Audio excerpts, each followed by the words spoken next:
ಪತ್ರಕರ್ತರು ಅಂತೇಳಿ ಇದೊಂದು ಈ ಸಬ್ಜೆಕ್ಟ್ ಹೇಳಿದಾಗ ನನಗೆ ಅನಿಸಿದ್ದೇನೆಂದರೆ ಇದೊಂದು ಊಹೆಯ ಸಂಗತಿ ಅಂತ. ನಾಳೆ ಪತ್ರಕರ್ತರು ಇರ್ತಾರ ಇಲ್ವೋ ಅಂತ ಗೊತ್ತಿಲ್ಲ ನನಗೆ. ಸೊ ಈ ನಾಳೆ ಪತ್ರಿಕೆ ಇರುತ್ತಾ, ಪತ್ರಿಕೋದ್ಯಮ ಇರುತ್ತಾ. ಇತ್ತೀಚೆಗೆ ನಾವು ಕ್ಲಬ್ ಹೌಸಲ್ಲಿ ಒಂದು ರವಿ ಹೆಂಗಡೆ ಅವರನ್ನು ಮಾತಾಡಿಸಿದಾಗ ಅವ್ರು ಹೇಳಿದರು, ಒಂದು ರಿಪೋರ್ಟ್ ಬಂದಿತ್ತು 2043ರಲ್ಲಿ ಪ್ರಿಂಟ್ ಪತ್ರಿಕೋದ್ಯಮದ ಕೊನೆ ಆಗುತ್ತೆ ಅಂತ. ಇದು ಈ ವರದಿ ಬಂದು ಸುಮಾರು 10 ವರ್ಷ ಆಯಿತು. 10 ವರ್ಷಗಳ ಹಿಂದೆ 2043 ಅನ್ನು ನಿಗದಿ ಮಾಡಿದ್ದಾರೆ, ಪ್ರಿಂಟ್ ಪತ್ರಿಕೋದ್ಯಮದ ಕೊನೆಯ ದಿನ ಅಂತೇಳಿ. ಈ ಕೊನೆಯ ದಿನ ಅಂತ ಹೇಳಿದ ತಕ್ಷಣ ನಾನು ನಾಳೆಯಿಂದ 2043 ಜನವರಿ 1ನೇ ತಾರೀಕಿಂದ ಪತ್ರಿಕೆ ಬರುವುದಿಲ್ಲ ಅಂತ ಅರ್ಥ ಅಲ್ಲ.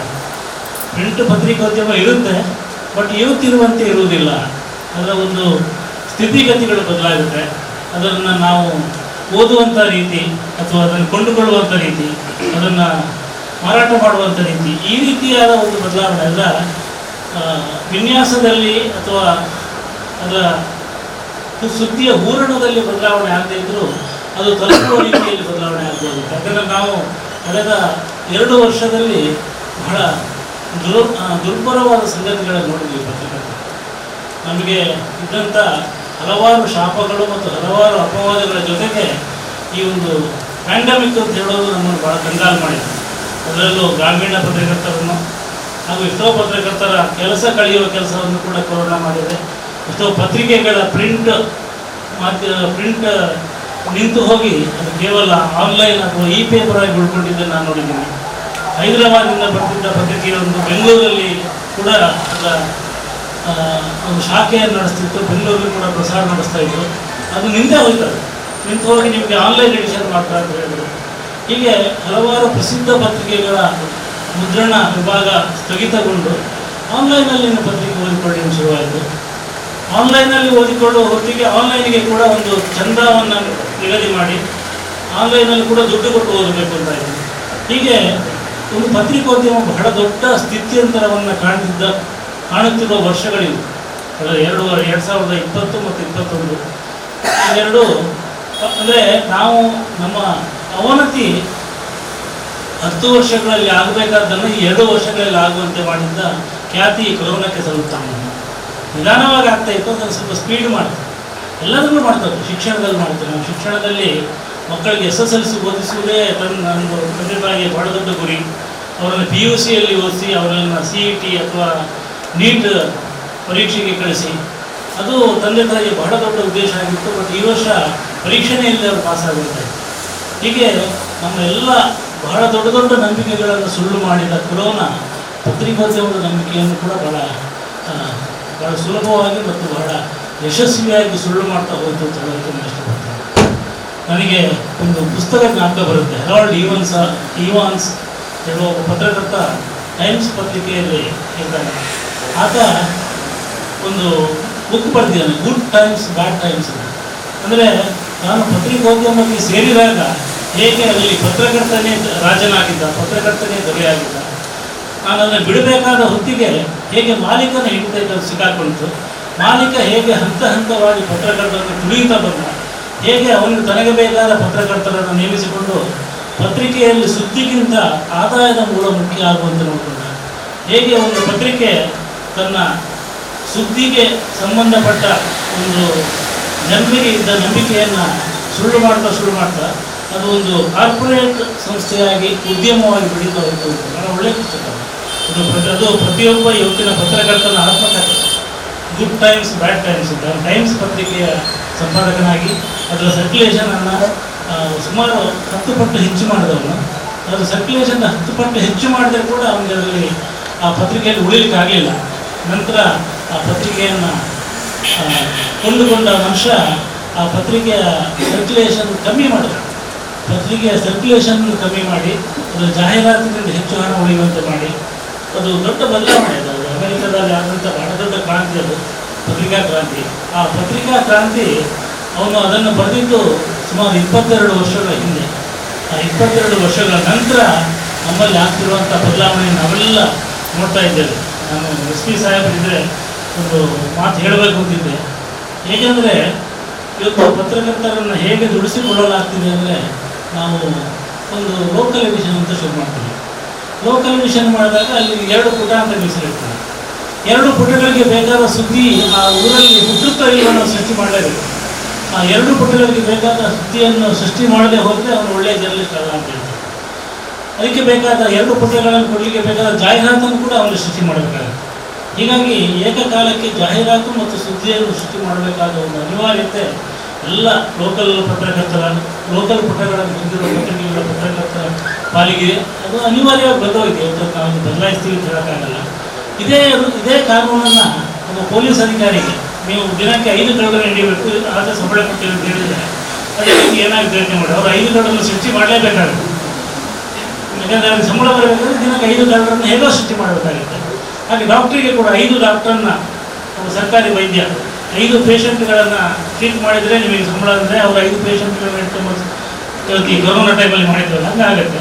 ಇದು ಪತ್ರಕರ್ತರು ಹಾಗೆ ಅದು ನಿಮಗೆ ಸಂಬಳ ಬೇಕಂದ್ರೆ ನೀವು ದಿನಕ್ಕೆ 10 ಸುದ್ದಿಗಳನ್ನು ಮಾಡಲೇಬೇಕು. ನಿಮ್ಮೂರಲ್ಲಿ 10 ಸುದ್ದಿ ಆಗುತ್ತೆ ಇಲ್ಲೋ ಗೊತ್ತಿಲ್ಲ.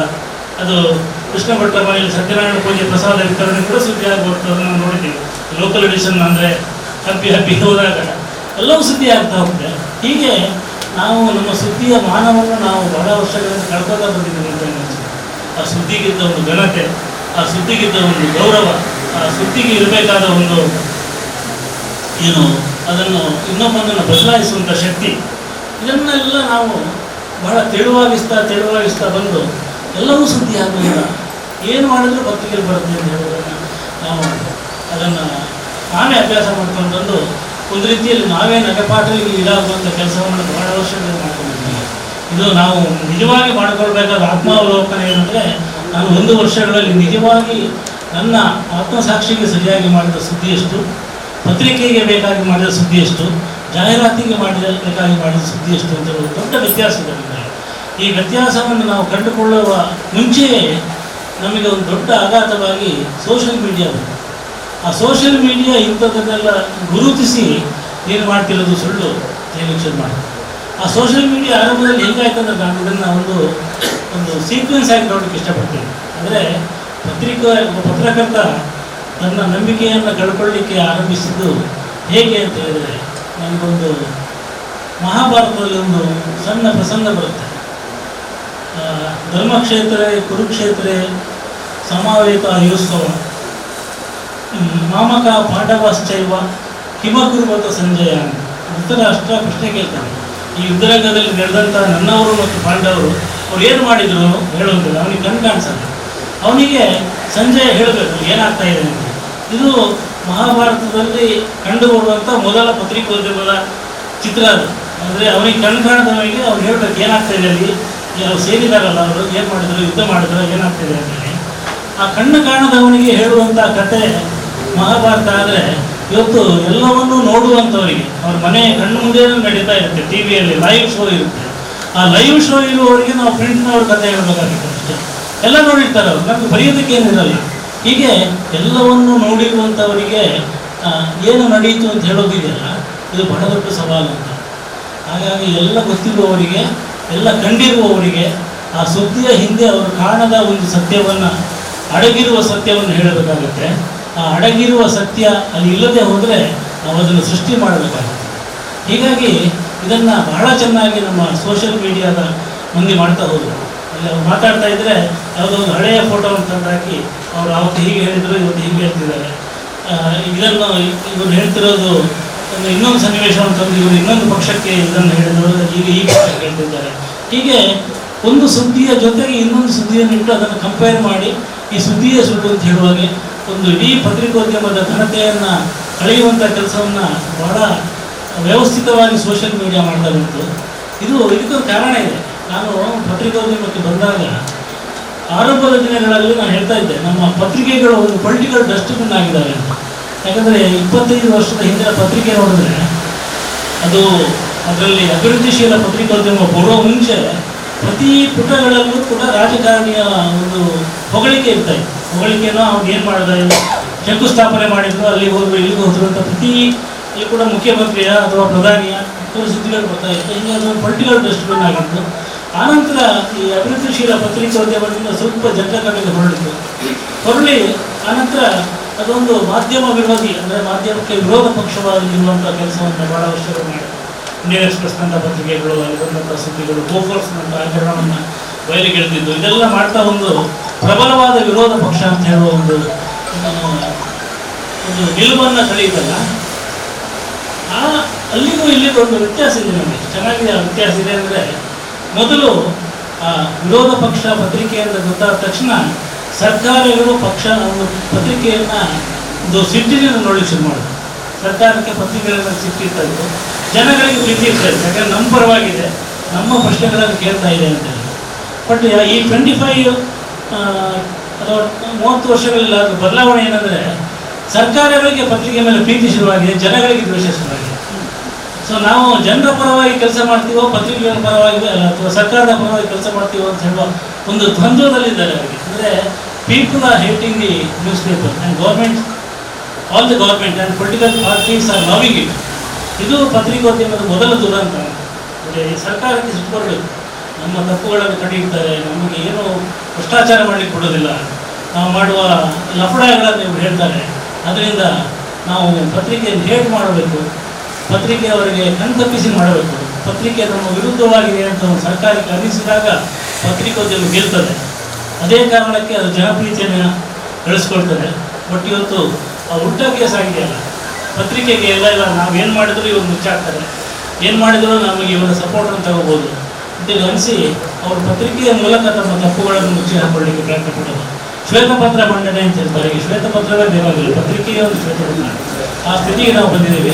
ಅದೇ ಕಾರಣಕ್ಕೆ ಜನ ಇವರು ನಮ್ಮ ಪರವಾಗಿಲ್ಲ, ಇವರು ಯಾರ ಪರವಾಗಿಲ್ಲ ನಮಗೆ ಗೊತ್ತಿದೆ, ಹೀಗಾಗಿ ನಾವು ಸುದ್ದಿಗೋಸ್ಕರ ಈ ಪತ್ರಿಕೆಯನ್ನು ತಗೋತಾ ಇಲ್ಲ ಅಂಥೇಳಿ ಅವರು ತೀರ್ಮಾನ ಮಾಡಿದ್ದಾರೆ. ಇದು ನಮ್ಮ ಪತ್ರಿಕೋದ್ಯಮದಲ್ಲಾದಂಥ ಬಹಳ ದೊಡ್ಡ ಒಂದು ಸ್ಥಿತ್ಯಂತರ ಮತ್ತು ದುರಂತ ಅಂತೇಳಿ ಹೇಳಲಿಕ್ಕೆ ನಾನು ಇಷ್ಟಪಡ್ತೀನಿ. ಎರಡನೇದಾಗಿ ನಮ್ಮ ಪತ್ರಿಕೋದ್ಯಮದ ಪತ್ರಕರ್ತರ ಒಂದು ಬೆಳವಣಿಗೆಯನ್ನು ನೋಡಿದ್ರೆ, ಮೊದಲು ಇದ್ದು ಪ್ರಿಂಟ್ ಪತ್ರಿಕೋದ್ಯಮ ಮಾತ್ರ. ಒಬ್ಬ ಮುದ್ರಣ ಮಾಧ್ಯಮದ ಪತ್ರಕರ್ತನಿಗೆ ಅವರಿಗೆ ಒಂದು ಸುದ್ದಿಯನ್ನು ತಗೊಂಡು, ಸುದ್ದಿಯನ್ನು ಗ್ರಹಿಸಿ ಅಥವಾ ವರದಿ ಮಾಡಿ ತಂದು ಅದನ್ನು ಪ್ರಿಂಟ್ ಆಗುವವರೆಗೆ ಕನಿಷ್ಠ 4-5 ಗಂಟೆಗಳ ಸಮಯ ಸಿಗ್ತಾಯಿತ್ತು. ಅದನ್ನು 4 ಮಂದಿಯನ್ನು ಕೇಳ್ಬೋದಾಗಿತ್ತು, ಇನ್ನೊಬ್ಬರ ರಿಯಾಕ್ಷನ್ ತಗೋಬೋದಾಗಿತ್ತು, ನಾನೇ ತನ್ನ ವಿವೇಚನೆಯಿಂದ ಅದನ್ನು ತಿಳ್ಕೊಬೋದಾಗಿತ್ತು, ಅಥವಾ ಹಿಂದಿನ ತನ್ನ ಅನುಭವದಿಂದ 10 ವರ್ಷ ಹಿಂದೆ ಹೋಗಿ ಈ ಘಟನೆ ನಡೆದಿದ್ದು ನಿಜವೋ ಅಂತ ಪರಿಶೀಲನೆ ಮಾಡಬಹುದಾಗಿತ್ತು. ಹೀಗಾಗಿ ಒಂದು ಸುದ್ದಿಯನ್ನು ಪ್ರಕಟಿಸುವ ಮುಂಚೆ ಅದರ ಸತ್ಯಾಸತ್ಯತೆಯನ್ನು ಪರೀಕ್ಷೆ ಮಾಡಿ ಬರೆಯುವಂಥ ಒಂದು ಎಲ್ಲ ಅವಕಾಶಗಳಿದ್ದವು. ಅದು ಮುದ್ರಣ ಮಾಧ್ಯಮದ ಪತ್ರಕರ್ತನಿಗಿಂತ ಬಹಳ ದೊಡ್ಡ ಅವಕಾಶ ಮತ್ತು ಸೌಲಭ್ಯ. ಅದೇನಾಯ್ತಂದರೆ, ಈ ಟಿ ವಿ ಬಂದ ತಕ್ಷಣ ಬದಲಾಗೋಯ್ತು. ಟಿ ವಿ ಬಂದಾಗ ಅದೇನೆಂದರೆ, ಅದು ನಡೆಯುವಲ್ಲಿಗೆ ಹೋಗಿ ಕ್ಯಾಮರಾವನ್ನು ಇಟ್ಟು ಅವ್ರು ಹೇಳೋದನ್ನು ಯಥಾವತ್ತಾಗಿ ಹೇಳ್ತಾ ಹೋಗುತ್ತೆ. ಅದು ಸತ್ಯ ಹೇಳಿದರೆ ಸತ್ಯ ಬರುತ್ತೆ, ಸುಳ್ಳು ಹೇಳಿದರೆ ಸುಳ್ಳು ಬರುತ್ತೆ. ಆಮೇಲೆ ಇಂಟರ್ಪ್ರಿಟೇಷನ್ನಲ್ಲಿ ಅಲ್ಲಿ ಪತ್ರಕರ್ತ ಇಲ್ಲ, ಅಲ್ಲಿ ನಿರೂಪಕ ಇರ್ತಾನೆ ಅಂತ. ಅಂದರೆ ಸುದ್ದಿಯನ್ನು ನೋಡದೇ ಇರುವ ಒಬ್ಬ ನಿರೂಪಕ, ಒಬ್ಬ ಪ್ರೆಸೆಂಟರು ಇಡೀ ಸುದ್ದಿಯನ್ನು ಪ್ರೆಸೆಂಟ್ ಮಾಡ್ತಾ ಇರ್ತಾನೆ. ಅವನಿಗೆ ಏನು ನಡೀತು, ಗ್ರೌಂಡಲ್ಲಿ ಏನು ನಡೀತು ಗೊತ್ತಿರಲ್ಲ. ಅಲ್ಲಿ ಮಾತಾಡುವವನು ಭಾಳ ಸೊಗಸಾಗಿ ಮಾತಾಡ್ತಿದ್ರೆ ಅದನ್ನು ಅವನು ಯಾವ ದೃಷ್ಟಿಕೋನದಿಂದ ಬೇಕಾದರೂ ನೋಡಿ ಆ ಸುದ್ದಿಯನ್ನು ಪೂರ್ತಿಯಾಗಿ ತಿರುಚುವ ಶಕ್ತಿಯೂ ಅವನಿಗಿರುತ್ತೆ, ಅಥವಾ ಸರಿಯಾಗಿ ವಿಮರ್ಶೆ ಮಾಡುವ ಶಕ್ತಿಯೂ ಇರುತ್ತೆ. ಅವರ ಪತ್ರಿಕೆಯ, ಅವರ ಆಯಾ ಟಿ ವಿಯ ಮರ್ಜಿಗೆ ಬಿಟ್ಟಿದ್ದು. ಹೀಗಾಗಿ ಅದು ಒಂದು ರೀತಿಯಲ್ಲಿ ತಾನು ನೋಡದ ಸುದ್ದಿಯನ್ನು ತಾನು ಪ್ರೆಸೆಂಟ್ ಮಾಡಬೇಕಾದ ಒಂದು ಅಗತ್ಯ ಮತ್ತು ಅನಿವಾರ್ಯತೆ ಮತ್ತು ಅವಶ್ಯಕತೆ ಈ ಹೊಸ ಮಾಧ್ಯಮಗಳಿರುವಂಥ ಈ ಎರಡನ್ನ ಹೇಗೋ ಸಹಿಸಿಕೊಂಡಿದ್ದರೊಂದಿಗೆ ಮೂರನೇದು ಏನಾದರೂ ಡಿಜಿಟಲ್ ಪತ್ರಿಕೋದ್ಯಮ, ಆನ್ಲೈನ್ ಪತ್ರಿಕೋದ್ಯಮ. ಆನ್ಲೈನ್ ಪತ್ರಿಕೋದ್ಯಮದ ಇನ್ನೂ ಅಷ್ಟು ಕೇಸ್ ಅಂದರೆ, ಒಂದು ಪತ್ರಕರ್ತ ದಿನಕ್ಕೆ ಒಂದು 70 ಸ್ಟೋರಿಗಳು ಹೊಡಿಬೇಕು. 70 ಸ್ಟೋರಿಗಳನ್ನ ಹೊಡಿಬೇಕಂದ್ರೆ ಅವ್ರು ಎಲ್ಲೂ ಹೋಗೋಕ್ಕಾಗಲ್ಲ, ಏನೂ ನೋಡೋಕ್ಕಾಗಲ್ಲ. ಅವ್ರು ಬೇರೆ ಬೇರೆ ಟ್ವಿಟರ್ಲಿ ಏನು ಬಂತು, ಅಥವಾ ಫೇಸ್ಬುಕ್ಕಲ್ಲಿ ಏನು ಬಂತು, ಅಥವಾ ಇನ್ಸ್ಟಾಗ್ರಾಮಲ್ಲಿ ಏನು ಬಂತು ಅದನ್ನು ತಗೊಂಡು ಸ್ಟೋರಿ ಮಾಡ್ತಾ ಹೋಗ್ತಾರೆ. ಅವ್ರು ಮಾಡ್ತಾ ಹೋದಾಗ ಅವನ ಸುದ್ದಿಯ ಮೂಲ ಏನಾಗಿರುತ್ತೆ ಅಂದರೆ ಸೆಕೆಂಡರಿ ಸೋರ್ಸ್ ಆಗಿದೆ. ಈ ಸೆಕೆಂಡರಿ ಸೋರ್ಸನ್ನು ಅವನು ಫಸ್ಟ್ ಸೋರ್ಸು, ಪ್ರೈಮರಿ ಸೋರ್ಸ್ ಅಂತ ನಂಬಿ ಅದೇ ಸತ್ಯ ಅಂಥೇಳಿ ಅದನ್ನು ಪ್ರಕಟ ಮಾಡ್ತಾ ಅದನ್ನು ಸುದ್ದಿ ಮಾಡ್ತಾ ಹೋಗಬೇಕಾಗುತ್ತೆ. ಇದು ಆನ್ಲೈನ್ ಪತ್ರಕರ್ತ ಬಂದ ನಂತರ ಆದಂಥ ಬದಲಾವಣೆ ನೋಡಿ. ಹಿಂಗೆ ಒಂದು ಸತ್ಯಕ್ಕೆ ಹಲವು ಸುಳ್ಳುಗಳ ಹೊದಿಕೆಗಳು ನಿರ್ಮಾಣ ಆಗ್ತಾ ಹೋಗ್ತವೆ ಅಂತ. ಅದಾದ ನಂತರ ಡಿಜಿಟಲ್ ಮಾಧ್ಯಮ ಬಂತು. ಡಿಜಿಟಲಲ್ಲಿ ಯೂಟ್ಯೂಬ್ ಇರ್ಬೋದು, ಅಥವಾ ಟ್ವಿಟರ್ ಇರ್ಬೋದು, ಅಥವಾ ಆನ್ಲೈನ್ ಪತ್ರಿಕೆಗಳಿರ್ಬೋದು. ಅಂದರೆ ಪ್ರಿಂಟ್ ಮಾಧ್ಯಮದ ಆನ್ಲೈನ್ ಪತ್ರಿಕೆಗಳಲ್ಲದೆ ಇತರ ಚಿಕ್ಕ ಪುಟ್ಟ ಆನ್ಲೈನ್ ಪತ್ರಿಕೆಗಳಿರ್ಬೋದು, ಅಥವಾ ಇವತ್ತು ಬಂದ ಕ್ಲಬ್ ಹೌಸ್ ಇರ್ಬೋದು. ಇದೆಲ್ಲ ಸೇರಿಕೊಂಡು ಅವ್ರೇನು ಮಾಡ್ಲಿಕ್ಕೆ ಶುರು ಮಾಡಿದ್ರು ಅಂದರೆ ಅವರೆಲ್ಲರಿಗೂ ಒಂದು TRP ಬೇಕಾಗಿ ಶುರು ಆಯಿತು. ಒಂದು ಯೂಟ್ಯೂಬ್ ಮಾಡಿದರೆ ಯೂಟ್ಯೂಬಿಗೆ 10,000 ಫಾಲೋವರ್ಸು ಮತ್ತು 10,000 ವ್ಯೂವರ್ಸ್ ಸಿಕ್ಕಿದ್ರೆ ಅವ್ರಿಗೆ ದುಡ್ಡು ಬರುತ್ತೆ. ಹಾಗಾಗಿ ಅವರು ಇಡೀ ಸುದ್ದಿಯ ದಿಕ್ಕನ್ನೇ ಬದಲಾಯಿಸಿ ದರ್ಶನ್ ಮನೆಯಲ್ಲಿ ಅವತ್ತು ರಾತ್ರಿ ಏನು ನಡೆಯಿತು ಗೊತ್ತಾ, ಈ ಥರದ ಹಕ್ಕಿಗಳು ಕೊಟ್ಟು ಏನೂ ನಡೆದಿರೋಲ್ಲ. ಈ ರೀತಿಯ ಬದಲಾವಣೆಯ ಮೂಲಕ ಅದನ್ನು ನೋಡಲಿಕ್ಕೆ ಶುರು ಮಾಡಿ ಒಂದು ಹೊಸ ದಿಕ್ಕನ್ನು ಕೊಟ್ಟರು. ಹೀಗೆ 4 ಥರದ ಪತ್ರಿಕೋದ್ಯಮಗಳು, 4 ಥರದ ಪತ್ರಕರ್ತರು ಇವತ್ತು ನಮ್ಮ ಮುಂದೆ ಇದ್ದಾರೆ. ಈ 4 ಥರದ ಬದಲಾವಣೆಗಳನ್ನು ನಾವು ನೋಡ್ತಾ ಬಂದಿದ್ದೀವಿ. ಹೀಗಾಗಿ ಒಂದು ಪ್ರೈಮರಿ ಸೋರ್ಸ್ ಇದ್ದರೂ ನ್ಯೂಸ್ ಪ್ರೆಸೆಂಟರು, ಆಮೇಲೆ ಸೆಕೆಂಡ್ರಿ ಸೋರ್ಸಿಂದ ನ್ಯೂಸನ್ನು ಕೊಡುವವರು, ಆಮೇಲೆ ಮಲ್ಟಿ ಸೋರ್ಸಿಂದ ನ್ಯೂಸನ್ನು ತಗೊಂಡು ತಮಗೆ ಬೇಕಾದ ಹಾಗೆ, ಅಂದರೆ ಅವರಿಗೆ ಯಾವುದೇ ನಾವು ಒಂದು ಪ್ರತಿಷ್ಠಿತವಾದ ಸಂಸ್ಥೆಯ ಬೆಂಬಲ ಇಲ್ಲ ಅವರಿಗೆ. ನಾನು ಹೇಳ್ತಿರೋದು ಸುಳ್ಳಾದರೂ ಕೂಡ ತನಗೆ ಅವಮಾನ ಆಗುತ್ತೆ ಅಂತ ಹೇಳೋ ಭೀತಿ ಇರಲ್ಲ. ಈ ಥರದ ಯೂಟ್ಯೂಬ್ ಮಾಧ್ಯಮಗಳು ಸಿಕ್ಕಾಪಟ್ಟೆ ಹೊಡ್ಕೊಂಡಿದ್ದಾರೆ. ಈ ಒಂದು ಹೆಸರು ಹೊಡೆದ್ರೆ ಅದಕ್ಕೆ ಒಂದು 100 ಯೂಟ್ಯೂಬ್ ಮಾಧ್ಯಮಗಳು ಸಿಗ್ತವೆ. ಅಲ್ಲಿ 10,000 12,000 ಮಂದಿ ಅದನ್ನು ಬೆಂಬಲಿಸ್ತಾ ಇರ್ತಾರೆ. 5ನೇದ್ದು ಬಹಳ ಇನ್ನೂ ದೊಡ್ಡದೇನೆಂದರೆ ನಮ್ಮ ಸೋಷಿಯಲ್ ಮೀಡಿಯಾದಲ್ಲಿ ಎಲ್ಲ ಸುದ್ದಿಯನ್ನು ಕೂಡ ಬೆಳಿಗ್ಗೆ ತಮಗೆ ಬೇಕಾದ ಹಾಗೆ ಅಥವಾ ಸತ್ಯಕ್ಕೆ ಹತ್ತಿರವಿರುವಂತೆ ಅಥವಾ ಹತ್ತಿರವಿಲ್ಲದಂತೆ ವಿಮರ್ಶೆ ಮಾಡುವಂಥ ಒಂದು ವರ್ಗ ಶುರುವಾಗಿದೆ. ಅದು ಒಂದು ತಮ್ಮ ಸಿದ್ಧಾಂತಕ್ಕೆ ಅನುಕೂಲವಾಗಿ ಏನು ಬಂತು ಪತ್ರಿಕೆ ಸರಿ ಇದೆಯೋ ಸರಿ ಇಲ್ವೋ, ಅದು ನಿಜವಾಗ್ಲೂ ಹೇಗೆ ನಡೆದಿದೆ, ಸೊ ಇದನ್ನು ಹೇಗೆ ನೋಡಬೇಕು, ಈ ಪತ್ರಕರ್ತ ಈತ ಬರೆದ ಸುದ್ದಿಯನ್ನು ನಂಬಬೇಕೋ ಬೇಡವೋ, ಹೀಗೆ ಒಂದು ಬಹಳ ದೊಡ್ಡ ಪತ್ರಕರ್ತನ ಮೂಲಭೂತವಾದ ನಿಯತ್ತನ್ನು ಪ್ರಶ್ನಿಸುವಂಥ ಕೆಲಸವನ್ನು ಈ ಸೋಷಿಯಲ್ ಮೀಡಿಯಾಗಳು ಮಾಡಲಿಕ್ಕೆ ಆರಂಭಿಸಿದರು. ಹೀಗೆ ಈ ಚೈನ್ ಮುಂದುವರೆದು ನಾಳೆಯ ಪತ್ರಕರ್ತನ ಅವನು ಹೇಗಿರ್ತಾನೆ, ಅವನು ಅದನ್ನು ಒಂದು ಸುದ್ದಿಯನ್ನು ಹೇಗೆ ನೋಡ್ತಾನೆ, ಅವನು ಹೇಗೆ ಪ್ರೆಸೆಂಟ್ ಮಾಡಬೇಕಾಗತ್ತೆ, ಈ ರೀತಿ ಇದನ್ನು ನಾವು ಆಲೋಚನೆ ಮಾಡ್ತಾ ಹೋದರೆ ನಮ್ಮ ಮುಂದೆ ನಾಳೆ ಕಾಣಿಸುವಂಥ ಪತ್ರಕರ್ತ ಹೆಂಗಿರ್ತಾನೆ ಅಂದರೆ ಅವನು ತನ್ನ ಪತ್ರಿಕೆಯನ್ನು ತಾನೇ ಸಾಕಬೇಕಾದ ಸ್ಥಿತಿಗೆ ಬರ್ಬೋದು ಅಂತ ಅನಿಸ್ತದೆ. ಯಾಕೆಂದರೆ ಒಂದು ಸಂಸ್ಥೆಯನ್ನು ನೌಕರ ಸಾಕಬೇಕಾದ ಸ್ಥಿತಿಗೆ ಯಾವತ್ತೂ ಬರಬಾರ್ದು. ಅದು ಆ ಸಂಸ್ಥೆ ತನಗೆ ಬೇಕಾದ ಬಿಸಿನೆಸ್ಸನ್ನು ಮಾಡ್ತಾ ಆ ಬಿಸ್ನೆಸ್ಸಿನ ಜೊತೆಗೆ ತನ್ನ ಬಿಸಿನೆಸ್ಸಿನ ಒಂದು ಮೌಲ್ಯ ಇದೆಯಲ್ಲ ಅದನ್ನು ಕಾಪಾಡಿಕೊಳ್ಳುವಂಥ ಕೆಲಸವನ್ನು ಆ ಸಂಸ್ಥೆ ಮಾಡ್ತಾ ಇರಬೇಕಾಗುತ್ತೆ. ಅದನ್ನು ಇವತ್ತು ಮಾಡಲಿಕ್ಕೆ ಎಷ್ಟೋ ಸಂಸ್ಥೆಗಳಿಗೆ ಸಾಧ್ಯ ಆಗ್ತಿಲ್ಲ. ಯಾಕಂದರೆ ಇವತ್ತು ಹುಟ್ಟಿಕೊಂಡಂಥ ಮಾಧ್ಯಮಗಳು, ಸಾಯುತ್ತಿರುವಂಥ ಮಾಧ್ಯಮ ಸಂಸ್ಥೆಗಳು, ಇವೆರಡರ ನಡುವೆ ಹೆಣಗಾಡ್ತಿರುವಂಥ ಹಲವಾರು ಸಂಸ್ಥೆಗಳು, ಇವುಗಳ ಒಂದು ಸೆಣಸಾಟದಲ್ಲಿ ಒಬ್ಬ ಪತ್ರಿಕೋದ್ಯಮಕ್ಕೆ ಒಂದು ಹುಮ್ಮಸ್ಸಿನಿಂದ ಬಂದಂಥ ವ್ಯಕ್ತಿ ಬಹಳ ಹಿಂಜರಿಕೆಯಿಂದ ನೋಡಬೇಕಾದ ಒಂದು ಪರಿಸ್ಥಿತಿ ಇದೆ. ಒಂದು ಬಾಸ್ಟನ್ ಕನ್ಸಲ್ಟೇಷನ್ ಗ್ರೂಪ್ ಅಂತ ಒಂದು ಸಂಸ್ಥೆ 2020 ಆರಂಭದಲ್ಲಿ ಒಂದು ಸರ್ವೆ ಮಾಡ್ತಿದೆ. ಅದು 400 ಪತ್ರಕರ್ತರನ್ನು ಸಂಪರ್ಕಿಸಿ ನಿಮಗೆ ಪತ್ರಿಕೋದ್ಯಮದಲ್ಲಿ ನಂಬಿಕೆ ಇದೆಯೋ, ಭರವಸೆ ಇದೆಯೋ, ನೀವು ಮುಂದುವರಿತೀರೋ ಅಂತೇಳಿ ಬಹಳ ದೊಡ್ಡ ದೊಡ್ಡ ಪತ್ರಿಕೆಗಳ ವರದಿಗಾರರನ್ನು ಕೇಳಿದಾಗ ಅಷ್ಟೋ ಮಂದಿ ಹೇಳುವಂಥ ಒಂದೇ ಮಾತೇನೆಂದರೆ ನಮಗೆ ಪತ್ರಿಕೋದ್ಯಮದಲ್ಲಿ ಖಂಡಿತ ಭರವಸೆ ಇದೆ, ಈ ಪತ್ರಿಕೋದ್ಯಮ ನಿಲ್ಲುವುದಿಲ್ಲ, ಈ ಪ್ರಿಂಟ್ ಮಾಧ್ಯಮ 2043ಕ್ಕೆ ಕೊನೆಯಾಗುತ್ತೆ ಅಂತ ಹೇಳ್ತಾರೆ. ಆದರೆ ಒಬ್ಬ ಪತ್ರಕರ್ತನ ಒಂದು ಉತ್ಸಾಹ, ಪತ್ರಕರ್ತನ ಕಾರ್ಯ ನಿಲ್ಲೋದಿಲ್ಲ. ನಾವು ಅದನ್ನು ಬೇರೆ ಫಾರ್ಮಲ್ಲಿ ಬೇರೆ ರೂಪದಲ್ಲಿ ಮುಂದುವರಿಸ್ತಾ ಇರ್ತೀವಿ. ಆದರೆ ನಮ್ಮ ಮುಂದಿರುವ ಬಹಳ ದೊಡ್ಡ ಪ್ರಶ್ನೆ ಏನಂದರೆ ನಮಗೆ ಇದನ್ನು ಮುಂದುವರಿಸಲಿಕ್ಕೆ ಬೇಕಾದ ಸಂಪನ್ಮೂಲವನ್ನು